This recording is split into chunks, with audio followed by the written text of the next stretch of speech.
waa niyad jab haysta jiilal da'yar oo muddo 12 sano subax walba u soo jarmaadayay in ay heer ka gaaraan aqoonta ay baranayaan. qaarkood waxay wax ku barteen dhibaato haysta qoyskooda iyagoo lacagaha waxbarashada aysan ka bixin dawlad. waxaa dhabarka u ritay waalidiin qaarkood qoraxda u shaqeeya si ay caruurtooda wax u baran lahaayeen, dhibaatadii lala soo marayna ay uga bixin lahaayeen. waxay iminka ka siman yihiin niyad jab ka haysta shahaadada waxbarashada oo ay muddada u soo dhabar adeegayeen oo haysi ku jirta ardaydii ka horeysayna oo ay intooda badan weli helin oo ay waxbarashadii ka hareen. ardayda wax ka barta dugsiga sare ee Boosaaso oo aan booqday ayaa ii sheegay inay waqtigii ay wax akhrin lahaayeen ay ka fakaraan shahaadada ay waxbarashada ugu soo jireen muddada 12 sano. Sharmaaka Jaamac Maxamed iyo Farxiyo Cabdiqaadir oo ka mid ah ardayda sanadkan dhameynaysa waxbarashada dugsiga sare ayaa qaba in muran aan la gelin shahaadadooda. dareenkayga guud oo aanu aad uga xunnahay annagoo 12 sanadood wax soo baranaynay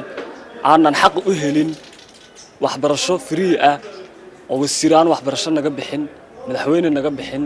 markaanu taaganahay marxaladii ugu dambeysay in shahaadadeedii ay muran gasho oo wax aad loogu xumaado guud ahaan Soomaaliya oo dhan ceeb ku ah in arday shahaadadiisii muran la geliyo. muhiimad mar walba nooca inaan helno shahaadadeena sidaas aawadeed wayida aan ku heli karno shahaadadana waxa kamid ah in ay marka hore ay caqabada ka dhex saaraan siyaasadda Mas'uud Cali Maxamuud, Yuusuf Cali Hiirad iyo qaar ka mid ah ardayda ayaa sheegay in ardaydii ka horeysay ay yihiin shahaado la'aan. maadaama ay arday fanfooradii iga horeeyay walwalkii iyo maanta dhibaatooyinka ka qabaan waxbarashadoodii kana dib dhaceen hankoodii kana niyad jabeen yacni waxbarashada higsiga ka lahaayeen oo ay maanta meheradaha ku fadhiyaan shahaado la'aan iyo wax u naxariistan la'ayeen. waayo waqtiga hadda la jooga kurbad saa'id ayaan haysa waxaan ka fakarnaa waqti kasta anagoo meel kasta koob kasta joogna shahaadadina ma heli doontaan mise way doontaan. sababta midaasna u kaliftayna waxay tahay in arday walaalahay yani ardayda hadda ka hor farka ka baxay ee wax ku jira arday walaalahay ayagana guriga isoo dhex fadhiyaanin shahaadadoodina aysan u yani aysan wadankii ka bixi karin aysan meel kale u doonan karin. xilligii aan wax akhrisan lahayn ama lala socdo in aan muddo dheer wax akhrisanaynay halgan ugu soo jirnay sida aan natiijo fiican uga gelayn in ay hadeer ay bilaamato isqabqabshi ku saleysan shahaadooyinkii iyo shahaadadeena ma heli doona oo taagan 50%. maamulaha dugsiga sare ee Boosaaso Maxamuud Nuur Jaamac Geedi ayaa sheegay in ardayda su'aalaha ugu badan ay weydiiyaan ay tahay in ay shahaadadooda heli doonaan. waxyaabihii runtii inta badan xafiiska markaan joogno wasaaraddu ay naga maqantay ardaydu in weydiiyaan waxa ugu badan waxyaabahan social media hal isla dhexmarayo khuseeya shahaadada dugsiga sare iyo imtixaanka iyo cidda qaadaysa.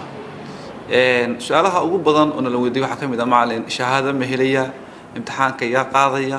qaar ka mid ah ardayda fasalka saddexaad ee dugsiga sare ayaa dhankooda qaba in haddii ishaysiga xal laga gaari waayo ay shahaado la'aan noqon doonaan iyaguna.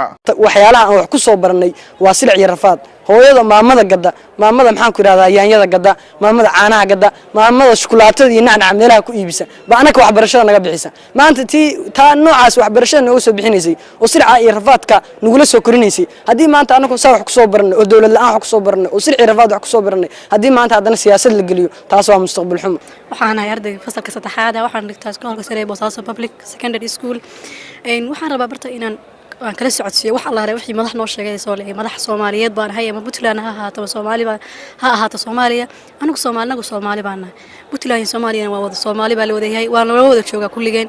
marka waxaan ugu kaliftay inaan bartan soo istaagno wax weeyaan waa shahaadadii ardayda form 4 ka markaas ka baxay dugsiga sare in caqabad ay ka gasho ardayda naga sareeya caqabad ay ka gasho runtii aniga way naga galaysaa waayo anaga waxaan noo dhiman muddo ka yar 3 bilood ama 2 bilood.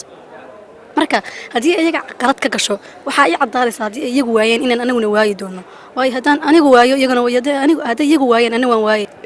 mudan wasiirku saaka wuxuu dhahay shahaadadeena horumarinaynaa waxaan ku horumarinaynaa waxaan u dirayaa uu dhahay dibadda u diraynaa saan ku horumarino. wasiirkan waxaan leeyahay intaad ku horumarinaysay dibadda ma awoodi weyday inaad ula tagtid dawladda federaalka oo dawladda federaalka iyadoo marka imtixaan midaysan kaliya naga qaado aan markaasna sidii dadka problem iyo dhibaato midna ay isku helin ardaydii oo niyadeeda lagu dhis lahaa waayo ardaydu waxay wax ku soo barateen ma ahan dawlad wax uu dawlad ka bixin. Cabdiraxmaan Cali Maxamed Camoore waa aabay caruurtiisa ka mid yihiin ardayda sanadkan ka baxaysa dugsiyada sare ee Puntland waxa uu ku baaqay in la xaliyo arrimaha waxbarashada ee ka dhex taagan maamulka Puntland iyo dawladda federaalka Soomaaliya. ahna waalidiinta ka walaacsan ardaydii sanadka